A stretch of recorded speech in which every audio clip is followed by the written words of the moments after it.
Hi, welcome to the first video of web development training.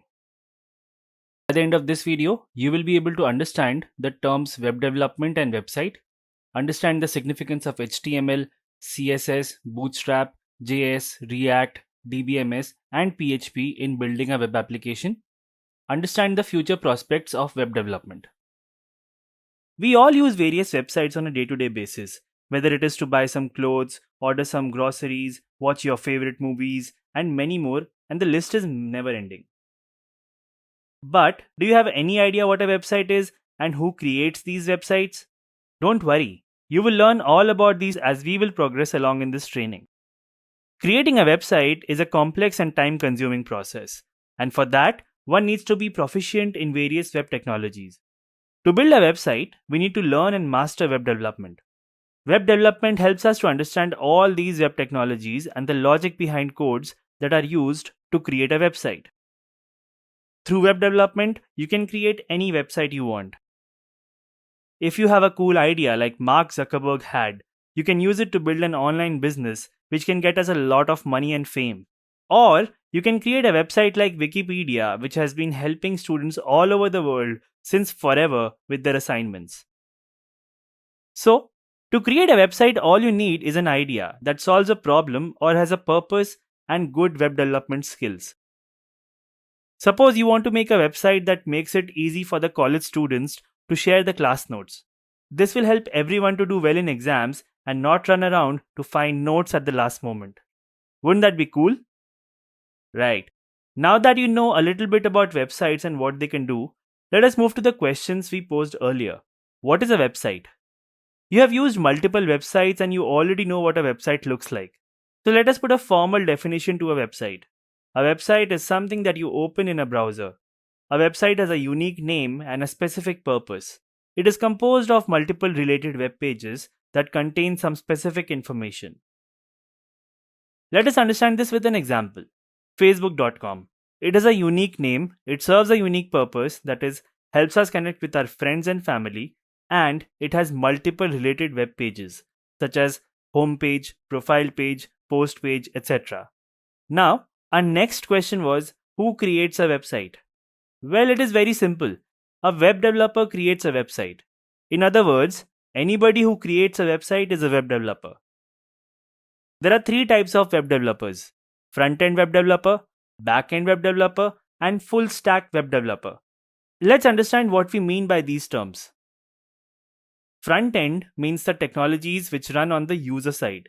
In simple words, front end means how a website looks, and the person who creates this part of the website is called a front end web developer. Now, the back end. This includes technologies which run on the server side. In simple words, backend means how a website works or functions. And similarly, the web developer who creates this part of the website is called a backend web developer. There is one more term, full stack developer, which means somebody who is an expert in both the front end and the backend technologies. Such web developers are called full stack web developers. In this training, we will learn and practice to become a full stack web developer. We will understand more about these terms in detail in our upcoming videos. But right now, I want you to remember and be comfortable with these terms as we will be using them often in our videos. Let's now quickly have a look at the web technologies which we will be covering in this training. The first is HTML, which means Hypertext Markup Language. Whatever content we see on a website is because of HTML. The second web technology is CSS or Cascading Style Sheets. This web technology is used to style the content, that is, defining the size of the image or the color of the text. All of this and much more can be achieved using CSS. The third web technology is Bootstrap, which is a CSS library that contains some predefined CSS code. It gives a standard look and feel to the website and reduces a lot of our design and coding efforts. For example, using Bootstrap, we can quickly create a button that looks like this. It also provides us with some additional components like these carousels. Yes, the moving images and many more. Next is JavaScript or JS, which is a programming language that helps us to interact with our users.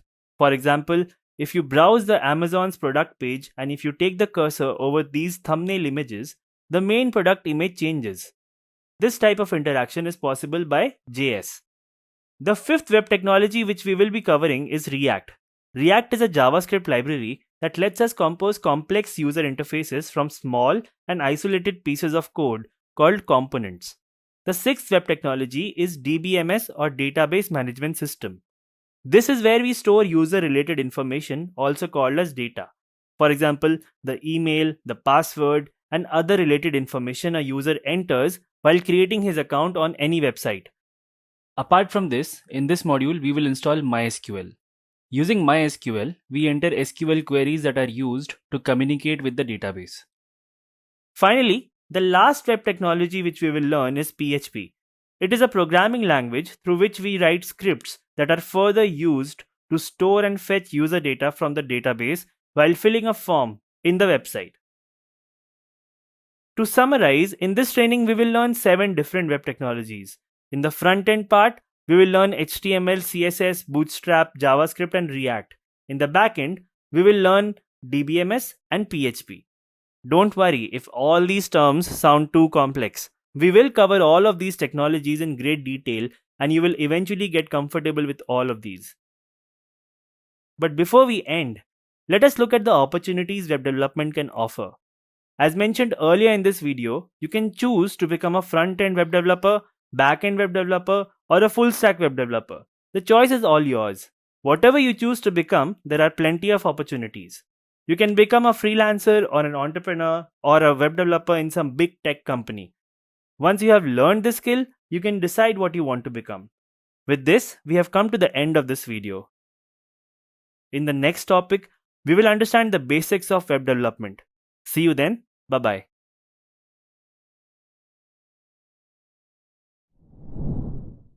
By the end of this video, you will be able to understand common terminologies related to web development, such as client, server, etc., and understand the basic steps involved in a client-server communication channel. Hey, welcome back. In the previous topic, we learned about websites, that is, what a website is and who creates a website. Let's now understand how we are able to view a website when we enter its corresponding URL in the address bar of a browser. Suppose you want to open Internshala's trainings website. You enter the URL trainings.internshala.com in the browser and the browser will send a request. Now, based on the request, you will get a suitable response, that is, the website will open. Now, let's understand this further. In this communication channel, the browser through which we send a request is called a client, and the point that receives the request and sends a response is called a server. We will understand more about this client-server communications shortly in this video, but let us first focus and understand these two key terms: server and client. Server in the simplest terms means anything that serves, or we can say anything that provides any kind of service. Let's understand with the help of examples. Suppose you want to eat chocolates. You will go to the grocery store and will buy one there. Here, in this case, the grocery store is the server. Or you're not feeling well, you go to a doctor who will prescribe you medicines. Similarly, here the doctor is the server. Idea behind quoting these different examples is to help you understand that a server always provides only a specific type of service, which we saw in the previous example. A grocery store will sell chocolates and not medicines, and vice versa. Now, let's move to our next term, client. The client is the one who asks and avails services from the server. Like when you go to buy the chocolate, you are the client, and when you go to see a doctor, even then you are the client. Therefore, we can say that these clients and servers always exist in pairs. Let's again come back to our chocolate example. This time, suppose your neighbor also wants to buy chocolate. Now, to buy the chocolate, your neighbor will also go to the same grocery store. Here, there are two clients, you and your neighbor, but the server is the same, the grocery store. This means a server is capable of providing service to multiple clients but of the same type. But note that servers always have specific types of clients associated with them, based on the type of services provided by the servers.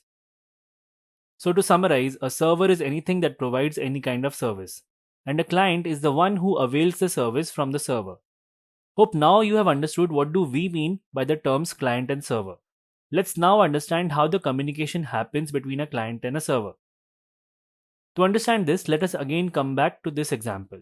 Here, we have a client and a server. So the communication first starts with the client who feels the need of a service. Next, the client then finds a relevant server that can provide the service it needs. After that, the client gets close to the server so that they can communicate with each other. Post that, the client then makes a request to the server mentioning what it wants.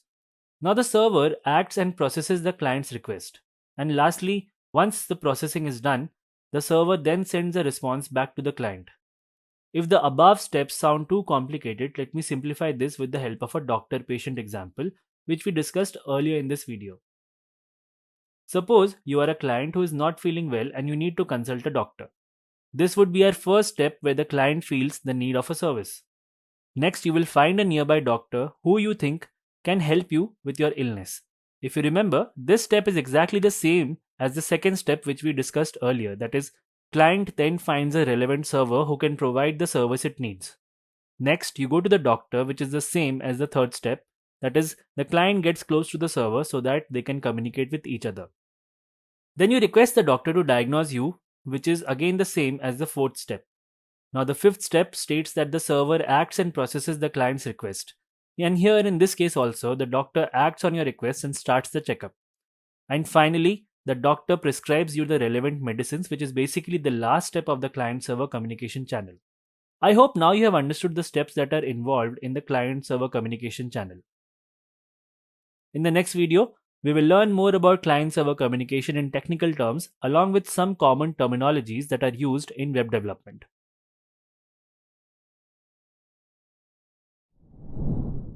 By the end of this video, you will be able to understand some common terminologies related to web development, such as the internet, IP address, etc.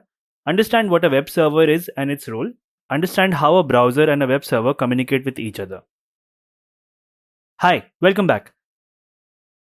When we stream some movies online or buy something online, can you guess what is the common thing that we require to do in both these things? Just think for a moment. It's pretty simple.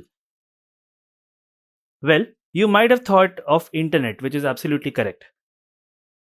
The internet is something that helps us to connect with family, friends, and enables us to do plenty of other things online. Before we proceed to understand more about the term internet, let us first understand another associated term, network.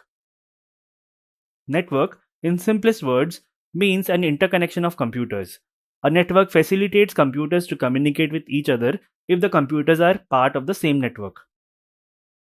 Networks can be of any size, ranging from 2 computers to any number of computers. For example, you can have a small home network to which all computers at your home are connected. Similarly, you can have a medium-sized network covering your entire college campus to which all the computers on the campus are connected. And then we have the biggest network, which is spread globally with billions of devices connected to it. It's called the internet. The internet is a global network to which all the computers in the world are or can be connected. Now that you know what the internet is, let us look at how a website on the internet works. To understand this, we will look at two aspects. One, how a web server is able to identify the client, and the other is how a client is able to identify the server. Let us start with the first one. So, has it ever happened to you that you tried opening some website by entering its URL in the browser, but some other website got opened? Well, we can comfortably say that never ever, right? Then the interesting question is, why is there never a mix-up even though there are millions of websites on the internet and millions of users are trying to access those websites? Well, this is because every device that is connected to the internet has a unique address, and that is known as the IP address. An IP address looks something like this, where phone numbers ranging from 0 to 255 are combined with dots. This IP address is used to uniquely identify a computer over the network. Means if a computer whose IP is say X has requested google.com, the Google server will send this response only to the computer whose IP is X. Now, let us discuss the second aspect of the example, that is how the computer with X address is able to identify a server, that is Google. To understand this, let us first understand the terms web server and host. This is a normal computer which you, me, and everyone around us uses. Now, if I install a software called web server on this computer, the same computer will be referred to as a web server or a server. Now, once this server is installed on a computer, it allows it to host a website. For example, imagine Google wants to host its website using this computer. Now, I have installed a web server on my computer. I can put Google's website online or host this website which the other users can access on the internet. In other words, I cannot publish a website or host a website if I do not have a web server installed. Well, there are a few more technical things and aspects related to hosting, and we won't get into the details as it is beyond the scope of this training. To summarize, once we install a web server on a computer, we refer to the computer as a server or web server or a host. To keep things simple, we will refer to it as a server throughout the training. Note that every website that exists on the internet has its own server. That is, Google will have its own server that will host Google's website. Internshala will have its own server that will host Internshala's website, and so with all the websites in the world. Now, the important question that lies here: how does a browser or a client identify which server is hosting which website? That is, if we want to open google.com, the request only goes to Google's web server and not to Internshala's web server. This means there must be something in between this communication channel that is helping our browser to locate the correct web server corresponding to the website we have requested. So, to help our browser find the computer that is hosting the website we are looking for, there are some other special computers provided by our internet providers such as Airtel, Jio, etc. that run a software known as the DNS or domain name server. This DNS maintains a table that maps all the website names on the internet to the IP addresses of their corresponding computers. In technical terms, the website name is also referred to as a domain name. So don't get confused as these terms are often used interchangeably. And the process of finding the IP from the DNS server by the browser is called DNS lookup. Now that we know a bit about the web server and how a browser finds the relevant server, let us understand this entire thing by revisiting our client-server communication diagram. First, we have a client that feels the need for the service. Client finds a relevant server by DNS lookup that provides the service. And once the browser finds the relevant computer, it connects to the web server running on it so that they can communicate with each other. The browser then sends a request to the web server mentioning which web page it wants. The web server then acts on the request and finds the web page on its computer. Once the web server finds the web page, it sends the web page back to the browser as a response. One more important thing, that is, the request and the response between the browser and the web server have special names. They are called HTTP request and the HTTP response respectively. So basically what happens is that when we get the response, it is in the form of HTML code. The browser renders this HTML code, which means that it converts the code into a visual format that enables us to view these websites. So if you ever wonder how the HTML code of any website looks like, just open the website whose HTML code you want to view, right-click anywhere on the website and select View Page Source. This will open the HTML code in a new tab like this. Isn't it exciting? Well, with this we have come to the end of this video. Up next is a quiz. The purpose of the quiz is to help you practice and solidify the concepts you have learned. So after taking the quiz, if you feel you need a little brush up, you may revisit the videos to revise the concepts. All the best.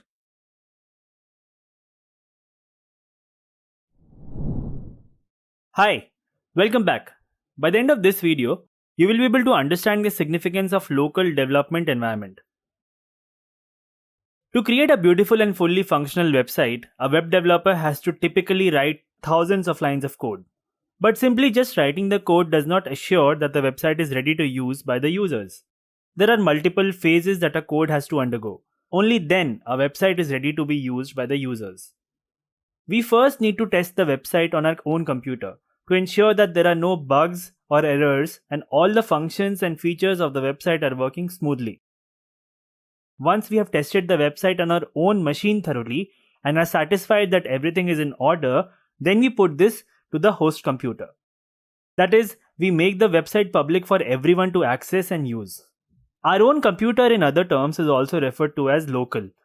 We will be using this term frequently throughout the training, so make sure that you understand and remember this term. And similarly, the host computer is generally referred to as server. In the previous topic, we saw that the host computers have special software installed called as a web server, which helps host websites. Now, how do we host the website on our own computer and how can we test the code locally? Does this mean we can have web servers on our computer because only then we would be able to open a website locally and test it for bugs? Well, the answer is yes. But our computer does not have the web server pre-installed. We need to download and install it. So, to test the website locally, what we web developers do is that we create a local development environment on our systems. This means that we install a web server locally on our computer. And once we create a local development environment on our computer, it will behave both as a client and as a server. Let us understand how server-client communication occurs in such cases where both the client and the server are the same system. To understand this, let's look at the browser, that is, the client, and the web server independently, which are both installed locally. So what happens here is that our browser sends an HTTP request to the web server running on our computer requesting a web page. The web server then fetches the web page from the code that we have written and sends it to the browser as a response. The browser then renders the response and displays the requested web page in a manner that can be understood and used by the users. Now, based on the response, we can see if our web page is displaying information as intended or if it is throwing any error. Using this approach, we can test all the web pages of our website locally. So that's it for this video. In the next video, we will see how to set up a local environment on our own computer.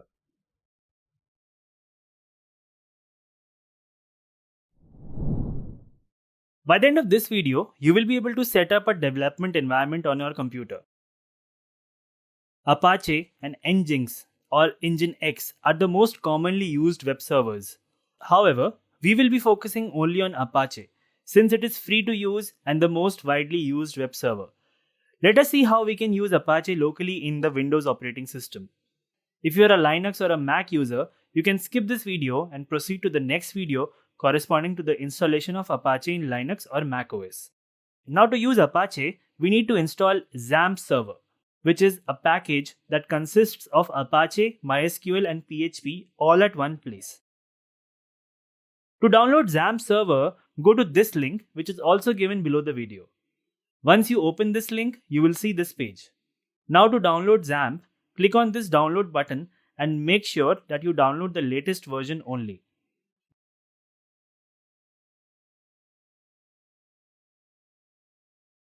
Once the file is downloaded, double-click on the file to install the software. If at the beginning of the installation you get a warning like this, don't worry, just click OK to proceed. For some users, if the installation does not begin, you might need to disable your antivirus temporarily till the installation is complete. We will proceed with the default options and when prompted, we will keep the installation location as C drive.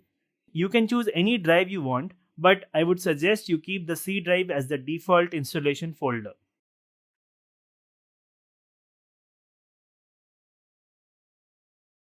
Once the installation is complete, you can find the XAMPP icon on the bottom right tray of your screen, or you can open the drive folder where you have installed it.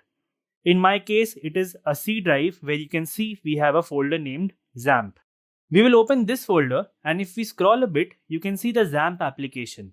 Click on this file and it will open the XAMPP control panel like this. It displays all the services that can be controlled using XAMPP. For now, we will ignore the rest of the services and will start Apache by clicking on the Start button next to it. And if you want to stop the Apache server, you can click on the Stop button next to it.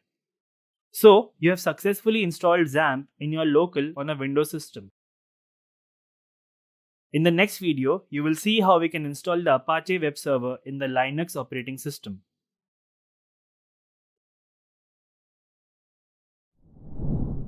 After going through this video, you will be able to install Apache in Linux OS.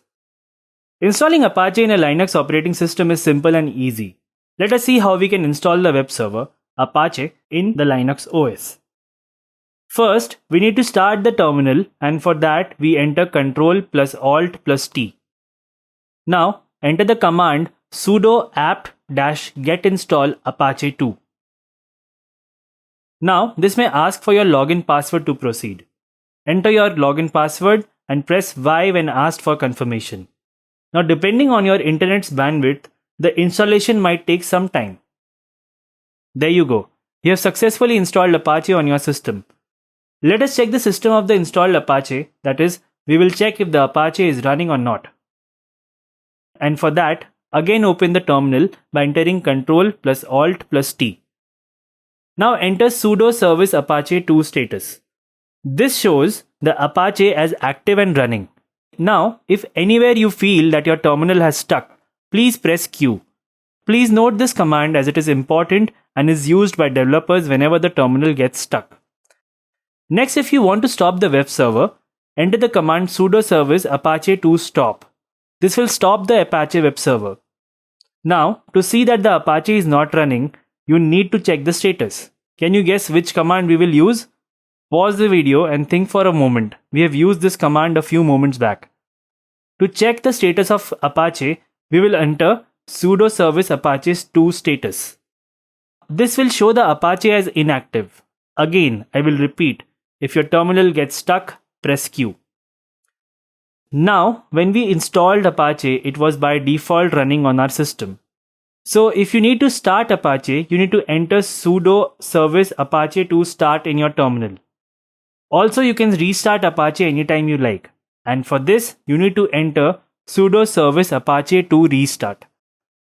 You can copy all the commands from below the video. Well, that was all about installing and running Apache on a Linux OS. In the next video, you will see how to install Apache in a Mac OS.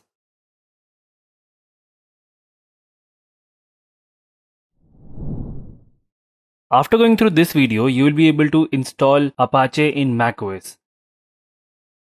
Installing Apache in a Mac operating system is simple and easy. In Mac OS, Apache is pre-installed and set to auto-load on restart. But when we install updates, all of the Apache configuration gets reset. So, to tackle this problem, we'll be installing Apache HTTPD at the user level and it won't be affected by system updates. First, you need to open the terminal. Now, enter the command as shown to install the Hebrew. You can find the command below this video. Also, I would recommend you to copy all the commands as such from below the video instead of typing them on your own. Now, this may ask you for login password to proceed. Enter your login password and press enter. Now, depending on your internet's bandwidth, the installation might take some time. There you go. You have successfully installed Apache on your system. Next, you need to stop and unload the pre-installed Apache from your system. To do that, enter sudo apache ctl stop. This will stop the Apache running on your system. After this, enter this command sudo launch ctl unload -w /system/library/launch daemons /org.apache.httpd.plist 2 and get /dev/null. This will unload the pre-installed Apache. Next, you need to create a log folder for Apache, that is httpd. To do this, enter the command sudo mkdir /usr/local/log. This will show a message as file exists. And then enter sudo mkdir /usr/local/log/httpd. Once you have created a log folder for Apache, enter brew install httpd to install httpd. Again, depending on your internet's bandwidth, it might take some time to download and install httpd. Once the installation is complete, enter brew services start httpd to start httpd.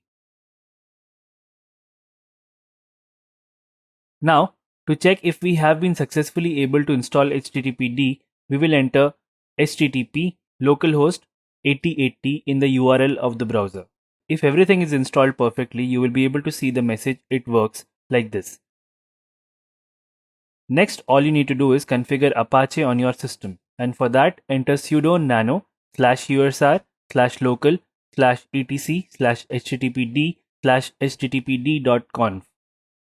Once the command is executed, change listen 8080 to listen 80. Next, uncomment the line load module, rewrite module, library, httpd modules mod rewrite.so by removing the hash which is present at the start of the line. Lastly, you need to set the root directly for which you can copy and paste the commands given below the video. Well, that was all about installing Apache on a Mac OS. In the next video, you will see how to install localhost on your system.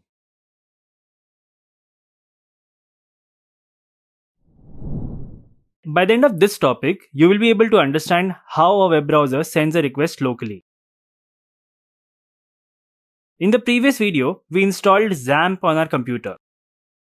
Now let's see how we can ask our web browser to send an HTTP request to the web server which is running on our computer. Suppose we want our browser to send an HTTP request to Internshala's web server. We will enter internshala.com in the browser's address bar. The browser will fetch the corresponding host computer's IP address and locate the computer on which the web server is running. Now, instead of domain name, if we have the IP address of the website, we can directly type the IP address on the browser's address bar and the same things will follow. So basically what we need to provide is the IP address of the computer on which the web server is running to the browser, and the browser initiates the HTTP request. So how will a browser send an HTTP request to the web server? That is to the Apache which is running on our computer. To do this, it would need the IP address of our computer. Now, to get the IP address is super simple. To know the IP address of your computer, Windows users can open the Start menu and then type cmd. Open the command prompt and enter ipconfig to get your computer's IP address. You can see your computer's IP address here. And Linux users can open terminal by pressing Ctrl plus Alt plus T together. Now type ipconfig and press enter. There you go. This is your IP address. Now if you copy this IP address and enter it in the browser's address bar, your browser will send the request to the web server that is running on your computer, and you will be able to see Apache's default web page. Great. This means that you have successfully set up your local development environment, and you should be able to test the web pages that you create locally. If you are unable to view this web page, this means that Apache service is not running on your computer. You need to start the service first and then follow the same steps as we have just discussed. Also, your computer should get an IP only if it is a part of any network. This means that when your computer is not connected to the internet or any other network, it should not have any IP address. A quick question. Suppose you are not connected to any network. Will your browser be able to send an HTTP request to your web server? Yes, because your computer does not need a network to communicate with itself. Surprised with the answer? Let us understand how it happens. Our computer, when it is not connected to any network, always has a default IP address, that is 127.0.0.1. This means this IP address is not specific to any network and refers to your own computer. My computer, your friend's computer, or any computer in the world will have this default IP address when it is not connected to a network. So, using 127.0.0.1, our browser should always be able to send the HTTP request to our own web server. Please note that earlier in this video, we said that when a computer is not connected to any network, it should not have an IP address. Well, this statement is not entirely true. Even when our system is not connected to any network, it has a default IP address 127.0.0.1, which we discussed moments back. Let's again come back to the default web page which we opened after installing XAMPP. As you already know, the response we get is basically an HTML code that is rendered in a visual format. So let's have a look at the HTML code of this web page. To view the HTML code, right-click anywhere on this web page and select View Page Source. This will open the HTML code in a new tab. We also learned that the web page which is being rendered is locally hosted, which means the source code must be locally present on our computer, and so let's have a look. To view this HTML file on our computer, we will open the XAMPP folder, which in my case is located in C drive. In case you have installed XAMPP in a different drive, you need to locate it accordingly. Here, you can see the htdocs folder. Click on this folder and you will see another folder named as dashboard. Open this folder and you scroll a bit and you can see an HTML file index.html. For now, open this file using any text editor like Notepad, which comes pre-installed on our systems. Now if we compare the HTML code of both these files, you can see they are basically the same. This means a web page is nothing but an HTML file that the browser renders and presents in a user-friendly manner. Please note that whenever your browser server receives any HTTP request, it will always search for the request web page in this location. That is c:/zamp/htdocs. And in case there is no web page mentioned, by default it will fetch the index.html file inside the dashboard folder. Also, sometimes you might encounter this error code 404 message. This means that the web page that your browser is requesting does not exist in this folder. Let's say if we enter 127.0.0.1/abc.html in our browser's address bar, can you guess the response? The browser will show error code 404 as abc.html does not exist in this folder. Now, before we end this video, here are some questions that might come into your mind while installing XAMPP. The first question, why are we being specific about the location c:/zamp/htdocs? This is because the web server will look for locally created web pages in this location only. If you save locally created web pages other than this location or move the folder in different locations, the web server won't be able to fetch them. Next question is, why do we install the XAMPP in C drive only? As mentioned, you can install it in any drive, but in the future, when we will create web pages and we need to link them, every time you will need to change the path accordingly. So, to keep things simple, we have kept the installation drive as C. Well, that is all in this video. In the next video, we will install Microsoft Studio Visual Code Editor and will create our first web page.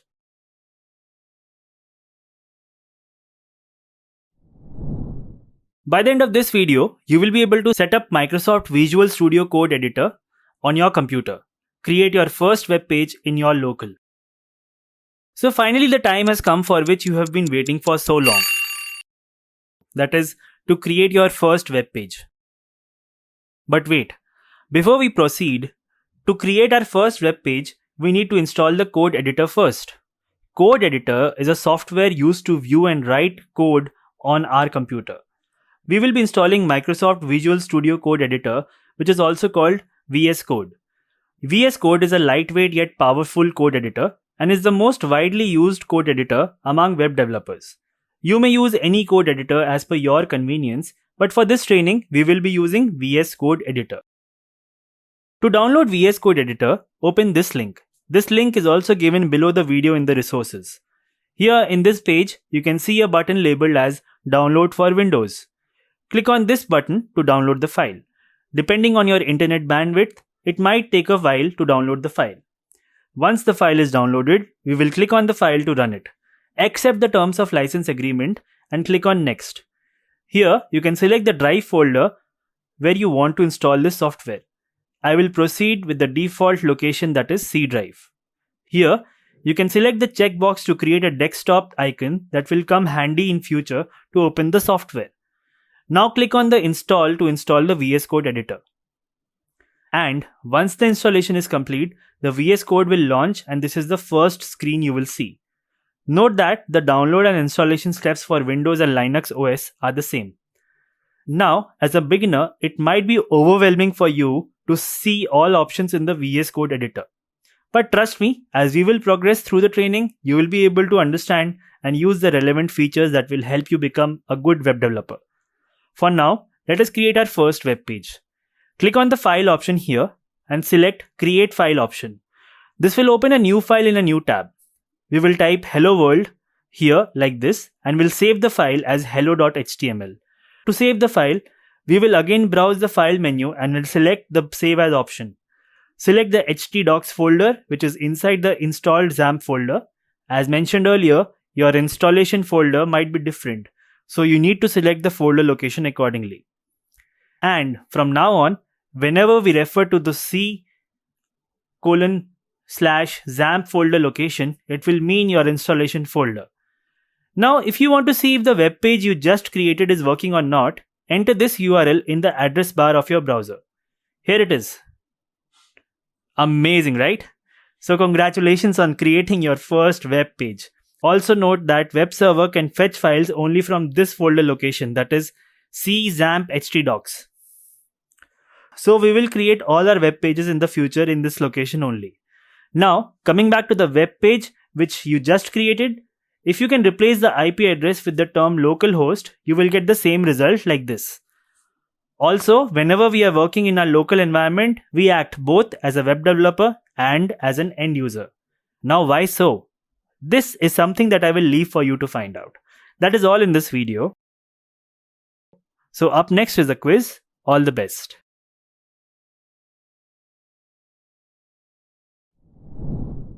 After going through this video, you will be able to explain what is HTML and its significance, understand different types of HTML tags, elements and attributes.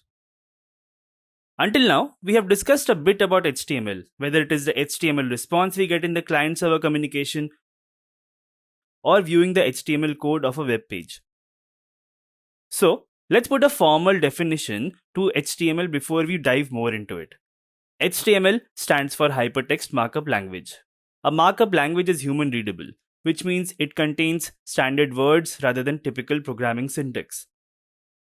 HTML is used to create web pages. The text content which we want to display on a web page is all written with the help of HTML. And for styling, that is the look and feel part, which includes the colors, the sizes, the spacings. It is done using CSS, which we will cover in the next module. Let's have a look at this HTML code and understand the various terms associated with it. So anything that you see inside these angle brackets are HTML tags. Here in this code, you can see all these highlighted ones are HTML tags, such as HTML, head, title, body, h1, paragraph, and so on. The HTML tags usually come in pairs. They have an opening tag and a closing tag. For example, this h1 HTML tag is used to define the main heading. You can see one opening and one closing tag. The closing tags always start with a /. And anything between the opening and closing HTML tag is referred to as content. Here, in this case, the content is this is a heading. Now there are some tags that cannot have any content. For example, you can see this HR tag, which is responsible to draw a horizontal line like this. For such tags, there is no need to have separate opening and closing tags, and in such cases, we have self-closing tags. So, self-closing tags are nothing but the combination of opening and closing tags.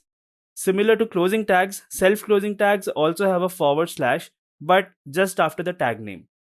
We earlier said that this tag cannot have any content. This means even if you enter any content in between the HR tag, the content won't get printed in the output, and we will only see a horizontal line. Now, in some of the tags, you can see key value pairs, like something equal to something inside the opening tags. For example, this A tag or anchor tag. You can see the key value pair, that is href is equal to some link, and in case of img tag, you can see src equal to something. This additional information that is being passed to an element are called as attributes. Attributes must be present inside the opening tag before the brackets closes and are enclosed within double inverted commas. Now you might ask, what is an element? Well, an HTML element is everything from the opening tag to the closing tag along with the content that is present in between. Like this is the body element and this is the h1 element. Now if you look at the HTML code, you can see that the HTML elements can be nested. That is, they can be placed inside one another. Let's simplify what we mean by this. Here, you can see the body element which is placed inside the HTML element. This means that the body element is the content part of the HTML element. We can also say that the body element is the child to the HTML element. And inversely, the HTML element is the parent to the body element. If you carefully notice, you can see we can also place HTML elements one after the other. Like the body element is placed after the head element. Here, the body and head elements have the same parent element, that is the HTML element. So we can say that head element and body element are siblings to each other. Similarly, HR element is a sibling to H1 element. Also, please remember that there can never be an overlapping of HTML elements. That is, if an element starts inside another element, it has to end before the parent element ends. So I hope you have understood the terms HTML tags, elements, and attributes. Now, let us look at another aspect which is very important for web developers, that is indentation. Let me rearrange this code. Now, have a look. Does it make any sense? Are you able to understand which element is inside which element or which element is placed after which element? No, right? So here comes indentation to the rescue. Indentation is a way to write your code to convey a proper program structure. It means adding some leading spaces before each line in such a way that without reading, only by looking at the code, we can understand the program structure. Now, how can we use indentation to make code look structured and readable? This is what we will see in the next video, so stay tuned.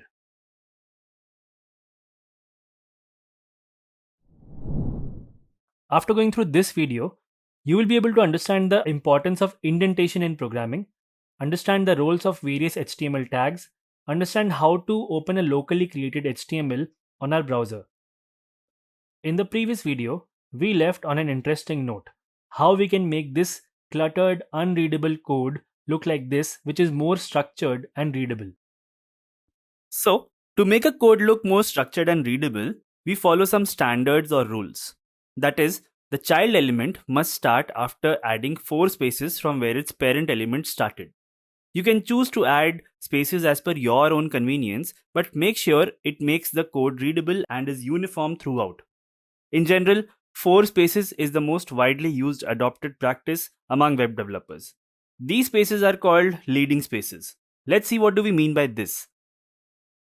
So, the first element in our sample HTML code is the doc type HTML, which we will discuss shortly in the video. In the next line, we have an HTML element which is not a child to any element.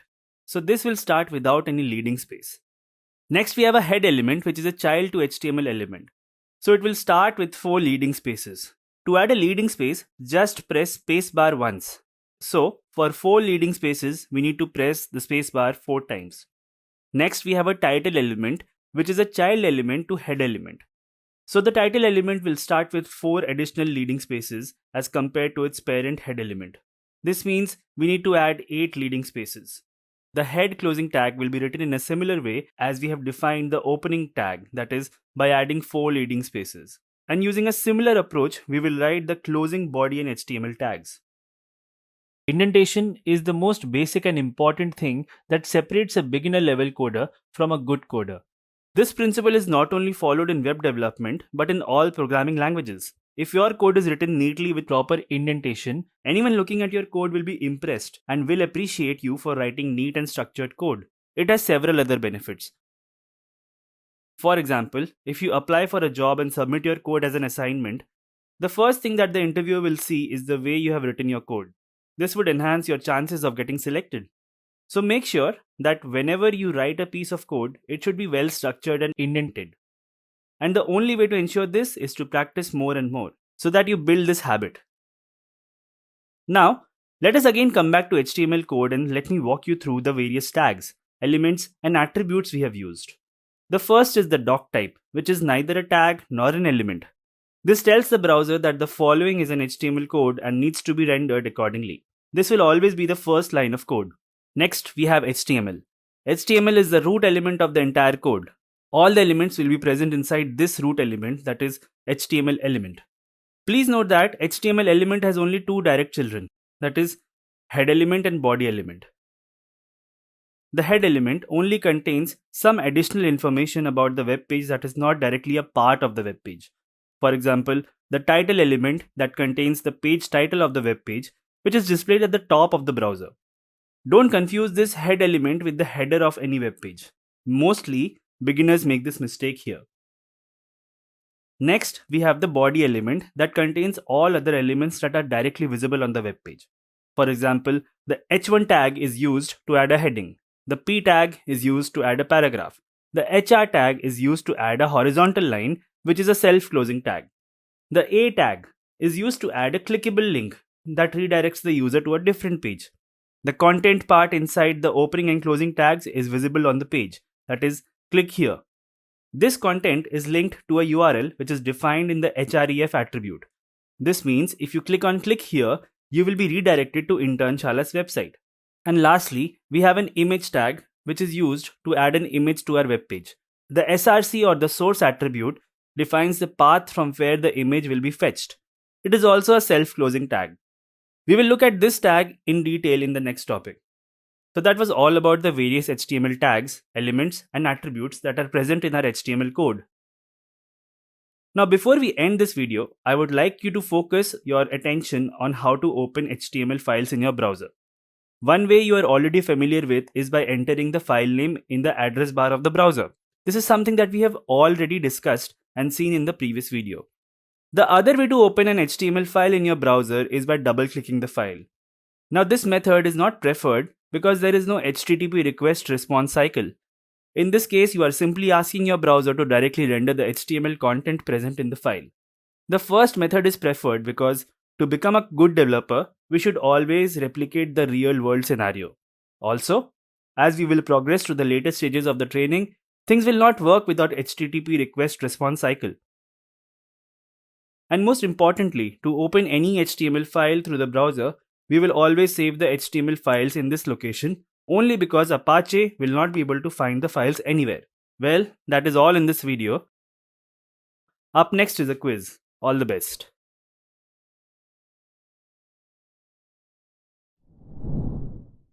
Hi. Web development usually requires access to a computer or a laptop, in which one can install various required software programs to learn and practice web technologies. But it does not necessarily mean that if one does not have a laptop, one cannot learn how to code. In this video, we will debug this myth and you will see how you can learn to write code even if you do not have a computer. For this, you need basically three things. That is, a mobile phone, working internet connection, and the most important thing, the desire to learn. So let us first have a look at all the web technologies which you are going to learn in this training. We have HTML, CSS, Bootstrap, DBMS, PHP, JavaScript, and React. Now, to practice these web technologies on mobile, you need to install the SPCK code editor, PHP editor, and a web server application from the Play Store. Let us first install the SPCK code editor. Open the Play Store and enter SPCK code editor in the search bar. Click on the application and then click on install. Depending on your internet bandwidth, installation might take some time, so please wait patiently. Once the installation is complete, open the SPCK code editor by clicking its icon from the home screen, which will open the application, and this is the first screen you will see. SPCK code editor will help you practice these 5 web technologies, that is HTML, CSS, Bootstrap, JavaScript, and React, that you will be learning in this training. However, in this video, you will see how to write and execute HTML on your mobile. In the home screen of the SPCK code editor, you will see some default tabs, which we are not concerned about. You need to click on the 3 horizontal lines, that is the hamburger icon, which will open a few options. Here, you will see a few options like projects, files, find, and settings. Click on the projects icon. Here also you will see a few options. Just click on the plus icon and select the new project option. Now, select the HTML plus Bootstrap 5 option and this will create a new project. Now, if you open this project, you will see some default files, that is a default res folder, bootstrap.min.css, cattist.min.css, index.html, and license.md file. Click on the index.html file. Here, it has some default code. If you click on this green color play or run button, it will execute the HTML code and will show you the output like this.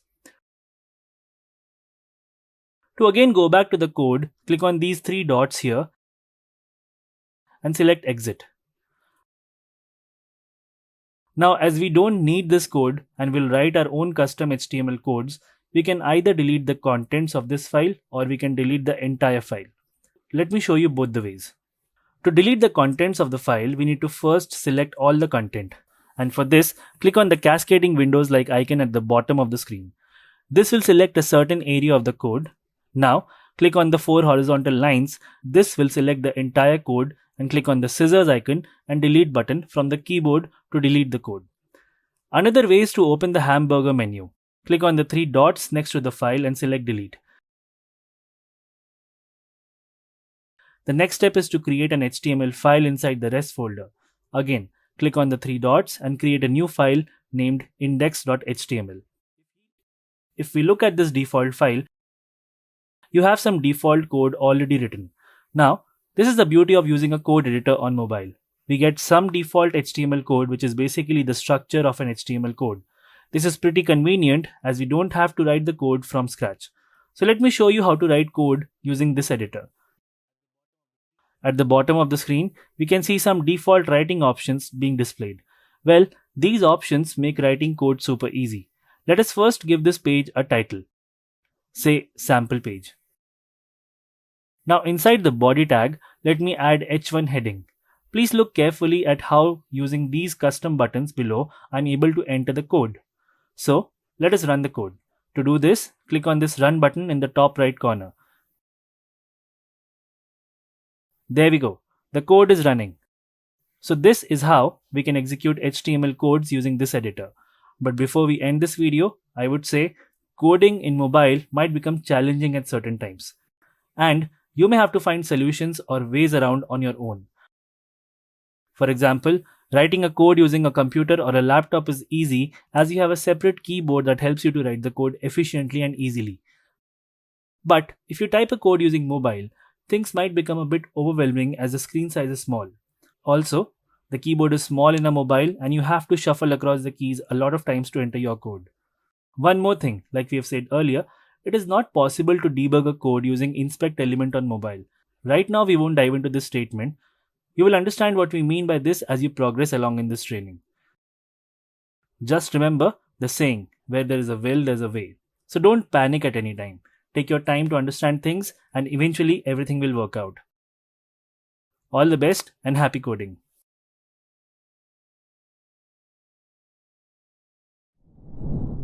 After going through this video, you will be able to explain the most common and widely used HTML tags used to create a web page.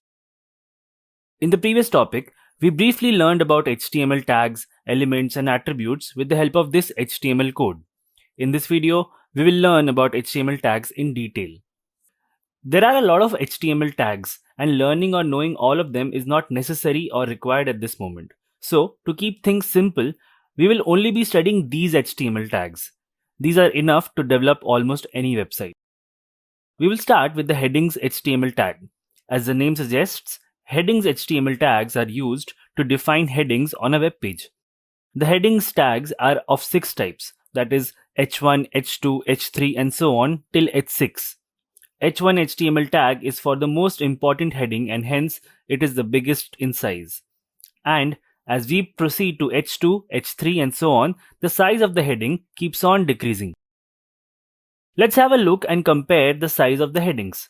Here you can see the h1 heading being the biggest in the size, and as we move down from h2 to h6, the size of the heading keeps on decreasing, with h6 being the smallest in size.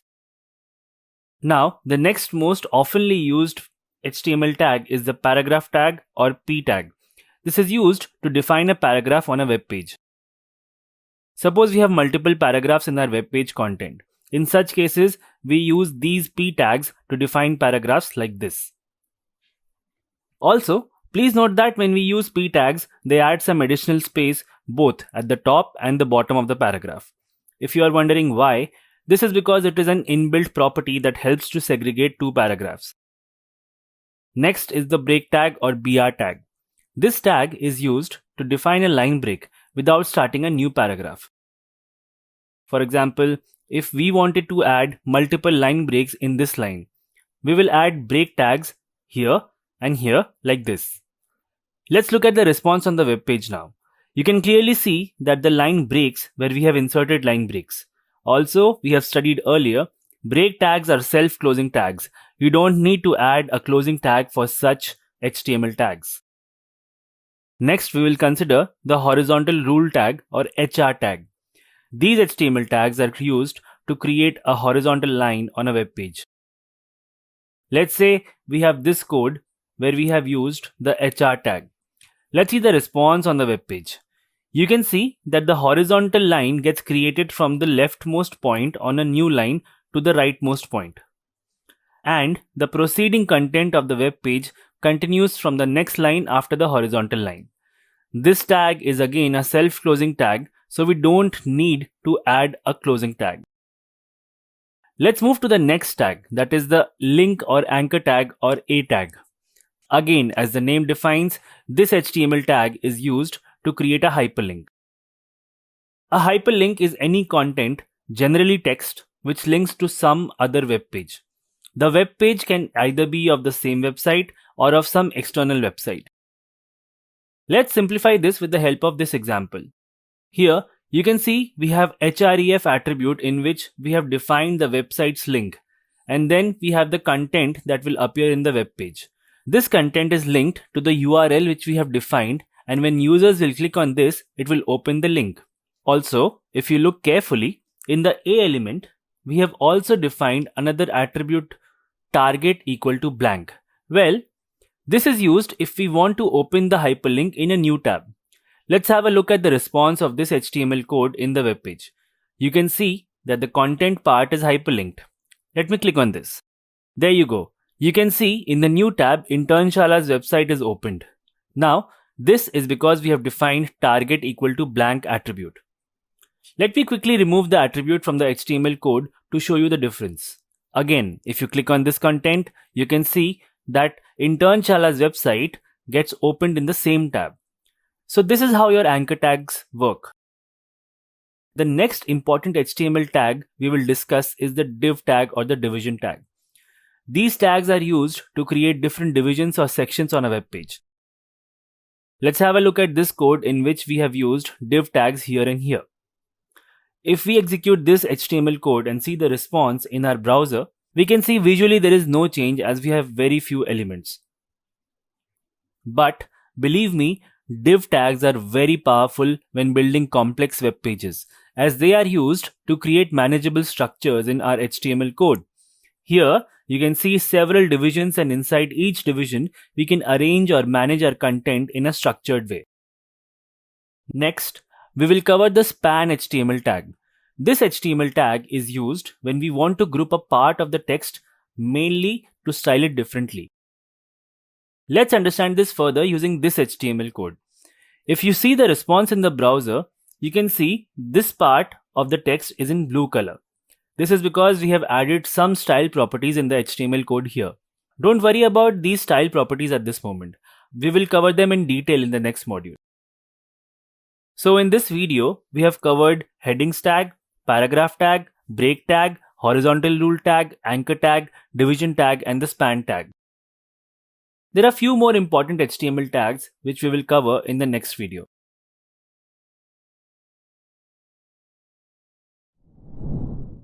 After going through this video, you will be able to explain the most commonly and widely used HTML tags used to create a web page. Explain how we use URLs internally while creating web pages. So let's continue our discussion on the most commonly and widely used HTML tags that are used to develop any website. When we write a resume, we use several formatting features such as bold to make our name in bold, or to underline some important parts using underline formatting. Similarly, while creating an HTML web page, if we want to format the text, we have a few formatting tags. We will start with the bold and strong HTML tags. The reason why we are discussing both these tags together is that there is visually no difference in the content when we use them. This means we can use them interchangeably. Let's say we have this code in which we have used both the strong and bold HTML tags. Let's see its response in the browser. You can see that visually there is no difference. The only difference is how the screen reader deals with them. A screen reader is a software used by visually impaired people that helps them use a website. It translates on-screen information into speech. So if you use a screen reader for this code, it will give more importance to the strong text and will read in a different tone. If you want to check out how a screen reader deals with these tags, you can use the link given below the video in the resources. Please note that this screen reader is a Chrome extension, which means you will only be able to install and use it if you are using a Google Chrome web browser. Now we will discuss the italic and emphasized HTML tags. Both these tags are used to add the text in italics on a web page. Again, visually, there is almost no difference between these two tags and can be used interchangeably. The only difference is how the screen reader deals with them. Let's see the response of this HTML code in the browser to understand better. You can see there is no difference visually. In this case, if we use a screen reader, then the emphasized text will be given more importance by the screen reader. The last formatting tag which we will discuss is the underline HTML tag. This HTML tag is used to underline any content on a web page. So, if we see the response of this code, you can see the content is underlined. Now, let's discuss the last HTML tag that we will cover in this topic, that is the image HTML tag. This HTML tag is very important as it is used to add an image on a web page. To understand better, let's have a look at this code in which we have used an image tag. Along with this, you can also see we have used a src attribute in which we have added additional information, which is basically the URL of the image which we want to add on the web page. Src stands for source here, and as a value for this attribute, we give the URL of the image we want to display inside double quotes. Let's see the response of this HTML code on the web page. There you go.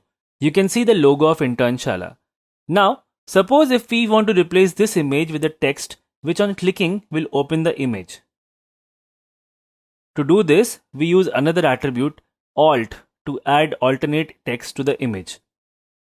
Now we have one more important term which we have not explained yet but are familiar with, and that is URL. If you recall, in the anchor tag, we saw how we used URL in the href attribute. And in case of image tag also, we used URL in the src attribute. So, a URL is the unique address of a resource on the internet. And a resource is anything like a web page or any file like an image or a PDF document.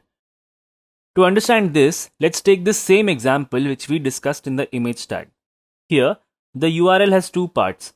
The first is a domain name or the IP address that indicates a specific computer on the internet on which the resource is present, which in this case is the Internshala's host computer. If you recall, we discussed this in the last topic. And the second part of the path is the resource inside that computer. This path is always with respect to the folder which the web server can access, and that is c:/zamp/htdocs/. Remember, we discussed this in the last topic in detail that c:/zamp/htdocs is the default folder location on a host computer.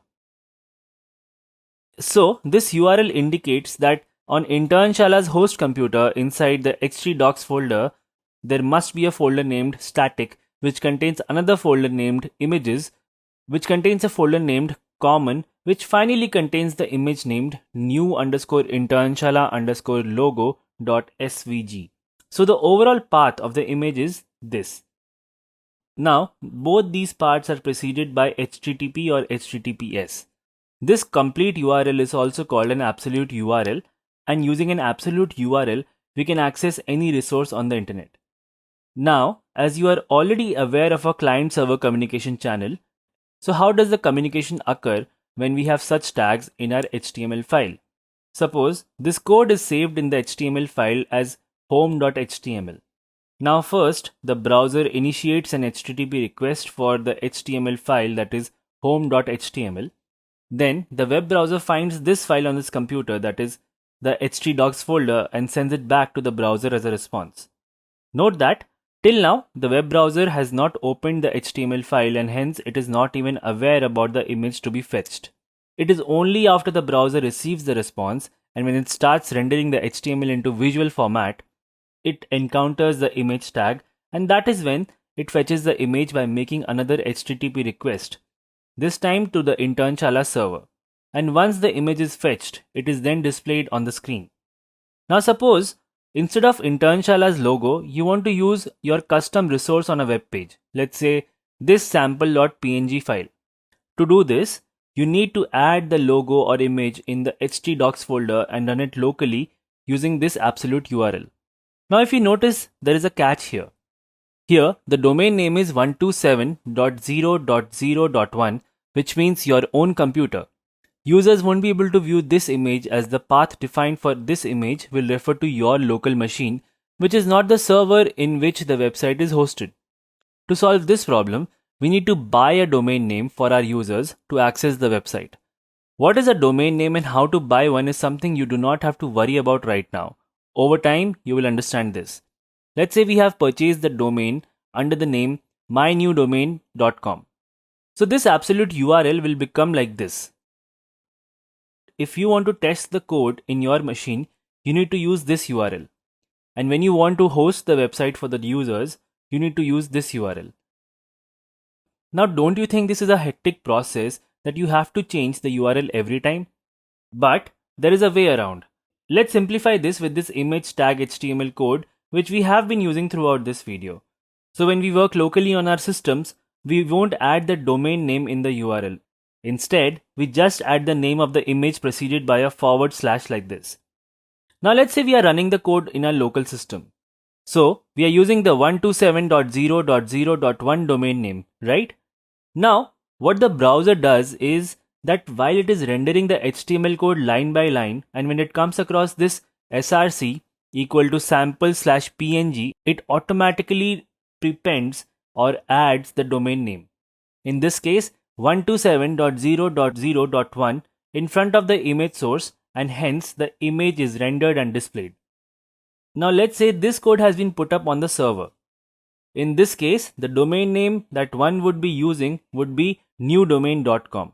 So the browser, encountering the URL /sample.png, now prepends the new domain name before it instead of 127.0.0.1, thus fetching the image from this URL. Now what if I tell you there is another way where we don't need to use a new domain name or even the / in the URL like this? This is called a relative URL. It refers to the resource with respect to the current web page's URL. This means it generates the resource's URL from the current web page's URL. Sounds difficult, right? Let me simplify this. So, in relative URL, the part having the web page's name is removed and the relative URL provided in the src attribute of the image is added like this. Now, let's say we have put the code on the server and this is the absolute URL of the web page. So removing the web page's name and adding the resources URL will make this relative URL. So that's it for this video. Up next is the quiz. All the best. After completing this video, you will be able to create lists on a web page using HTML. In the previous topic, we learned about HTML tags and how we can use them to add content on a web page. In this video, let us have a look at how we can create lists on a web page. Lists is a collection of related items. For example, let's suppose you want to write all the steps in a sequence that are involved in a server-client communication. There, it's easy to pick up a pen and paper and write it down.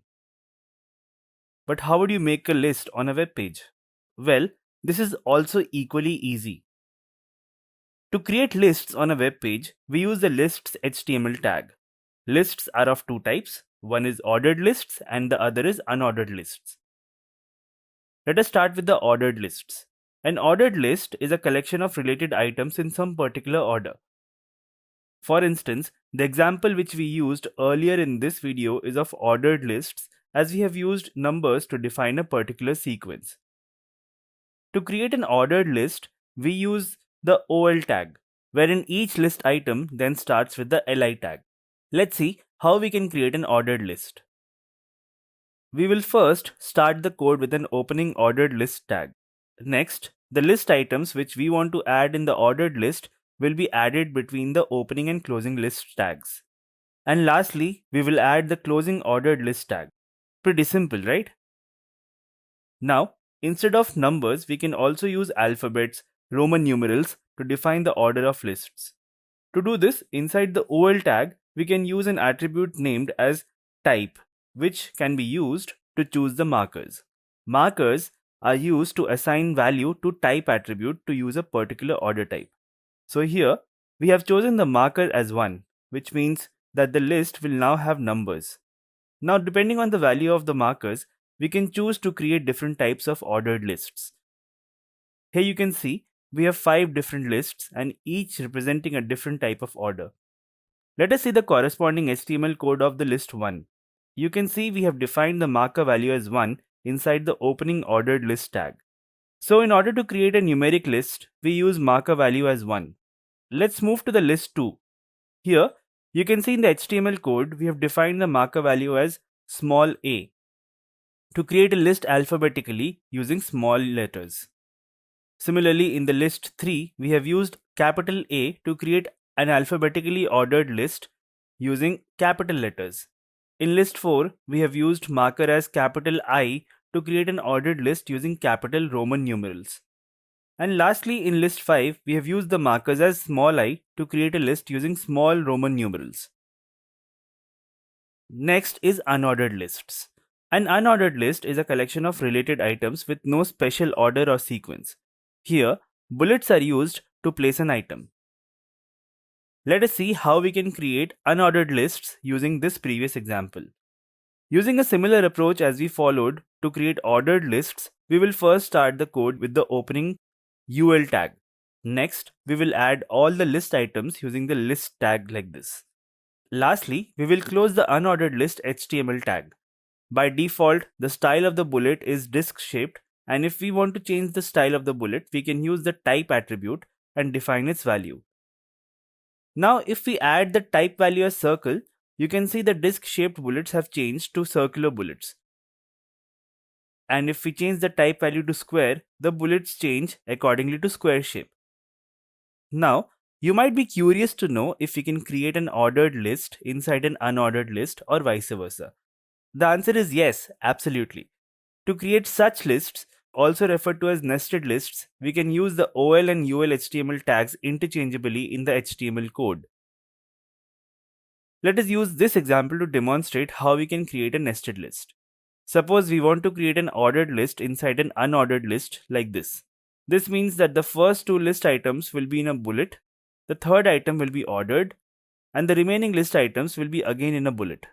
So our code will first start with the UL tag and then we will define the first list item inside the LI tag. In the next line, we will again add the list item inside the LI tag. But notice that we have not closed the UL tag. This is because the ordered list is nested inside the unordered list. Next, the ordered list tag will be a child to this unordered list tag. So we will add 8 leading spaces and will add the list item using the LI tag. As this is the only list item that we want to list as ordered, we will now close the OL and LI HTML tags. And similarly, for the remaining list items, we will enter the list items inside the LI HTML tag. Finally, we will close the list with the UL tag. So, this was an example of an ordered list inside an unordered list.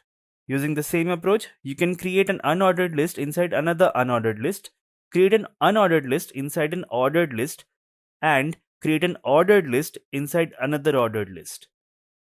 Next, we will discuss the description lists HTML tag. A description list is a collection of items with a description for each item. It is ideal for any key value listing like a grocery or a dictionary. Let's have a look at this HTML code where we have used the DL HTML tag and its response in the browser. Here, you can see we have used 3 new HTML tags, that is DL, DT and DD. The DL tag is used to create a description list. Quite simple, isn't it? Next, each item in a description list has 2 parts. The first one is the term, which is defined by using the DT tag, and the next part, which is detail, which is defined using the DD tag. Always remember, DT and DD tags will always appear in pairs. So that was all about how to create lists using HTML. In the next video, we will see how we can create tables on a web page using HTML.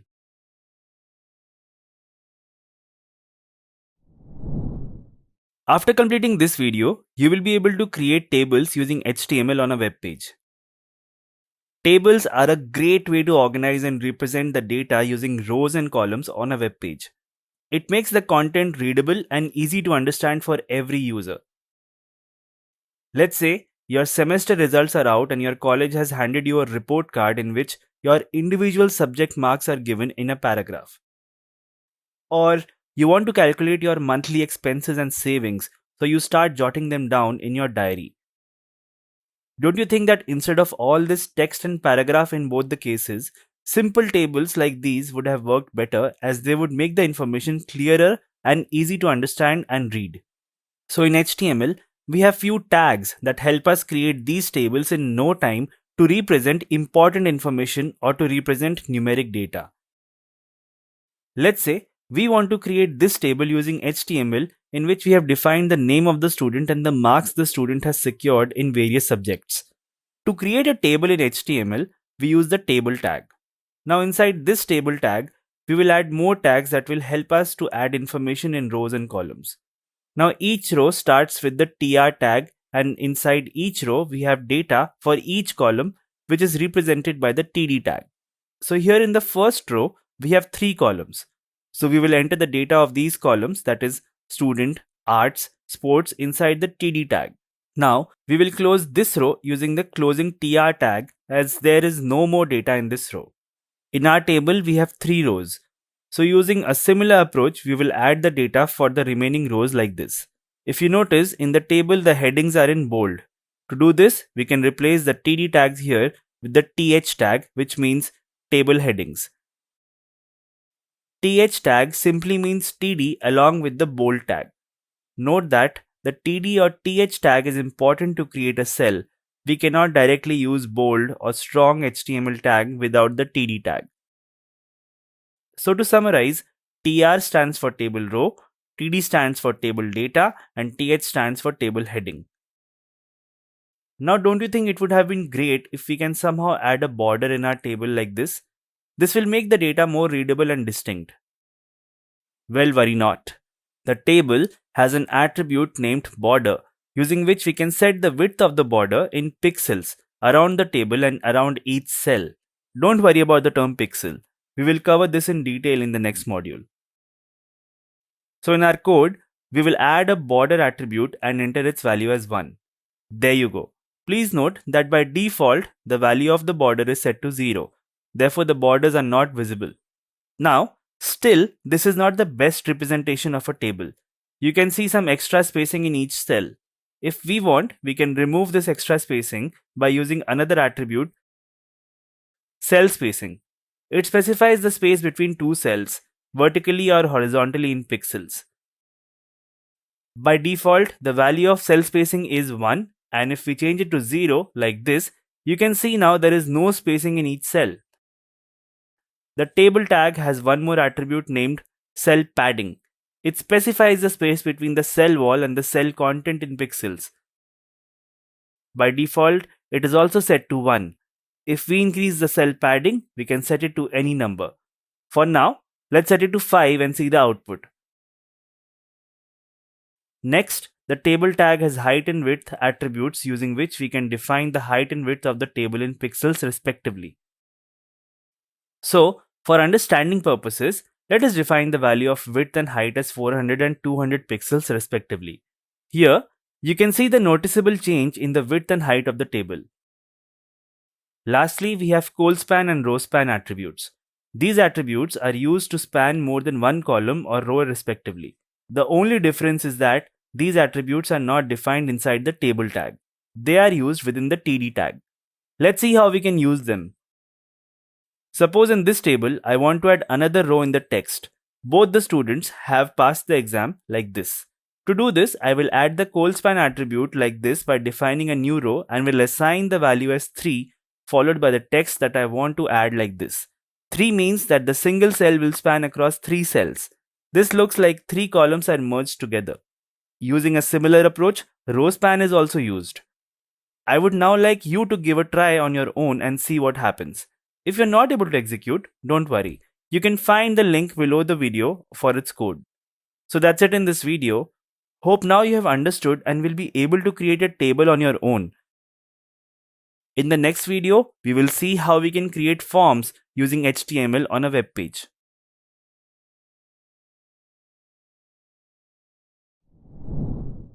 After completing this topic, you will be able to create forms using HTML on a web page. While browsing a website, you might have encountered some forms like registration form or a feedback form.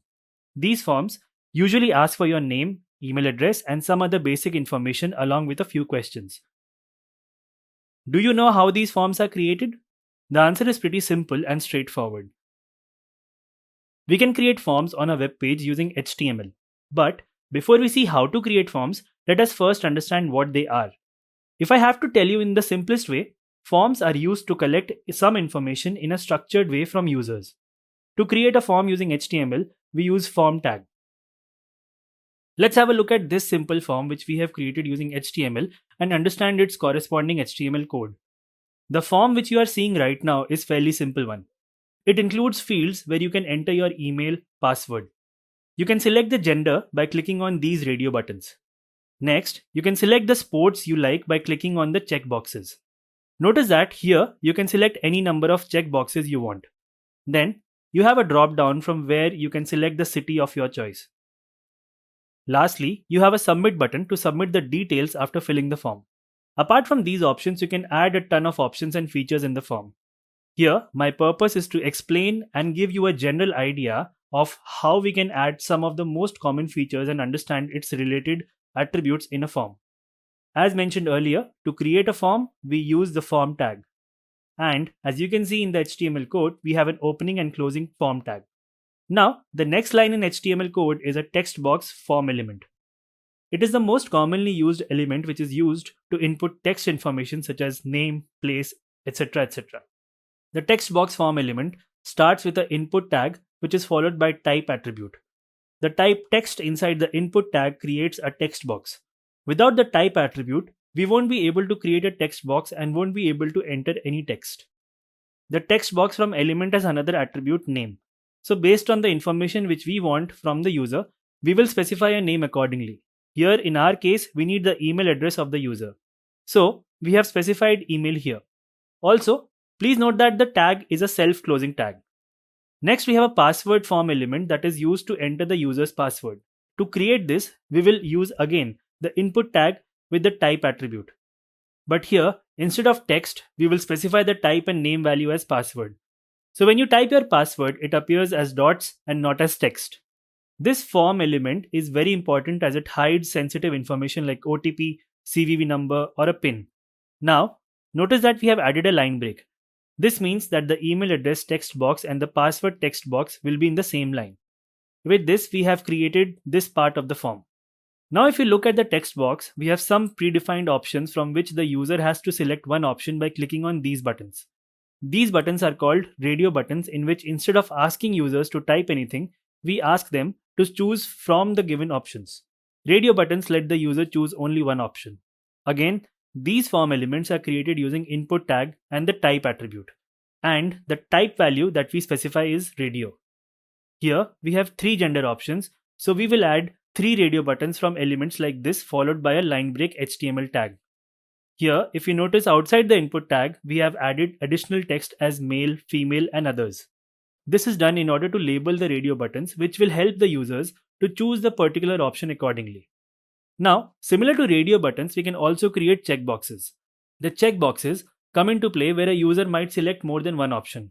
Like in this case, we want the user to select their hobbies. Now, there might be a possibility that the user loves playing all the games. Using a similar approach as we followed for radio buttons, we will create checkboxes like this.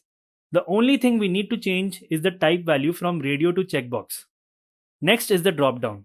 This form element is used when we have multiple options. In this, the user chooses an option from a list of options in the dropdown. To create a dropdown, select tag is used followed by name attribute. Based on the information we want to take from the user, the name is specified for the type attribute. For example, in our case, it is city, as we want the user to select the city from the dropdown. The select tag contains the options tag inside it, which is followed by a value attribute. And in value attributes, we specify the value specific to a particular option. Now in the form, you can see there is a big text area asking for a user's complete address. Well, these text areas are used in a form to take longer text input from the user.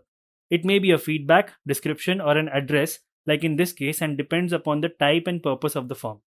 To create a text area, we use the text area tag followed by the attribute name. It also takes a couple of more attributes like rows, columns, through which we can specify the size of the text area. The size of the text area is defined by the web developer that can accommodate any amount of text information. Generally, the text area is used to write summary, answers to questions, etc. that requires a bigger text area. Here, rows equal to 6 denotes the text area can accommodate 6 rows or lines of content, and columns equal to 50 denotes that in each line it can accommodate 50 text characters. In the text area, we want the user to enter address, that is why we have added the text here for easy understanding. This is the text that will appear inside the text box and will go away once the user starts typing. Lastly, the information that a user enters needs to be submitted, and for that we have a submit button. An input tag followed by a type attribute is used to create this button. So this is how we can create a simple looking form on a web page using HTML. We can add styles to any form to make them look beautiful, which we will cover in the next module. Also, there are more form elements that we have not discussed but will cover in the later parts of this training. Now, I would like you to try creating a form on your own. This will help you practice what you have learned and will also give you confidence while writing code. Up next is the quiz, followed by a module test. A module test will test your understanding of the entire module. So make sure you revise all the concepts before taking the module test. All the best.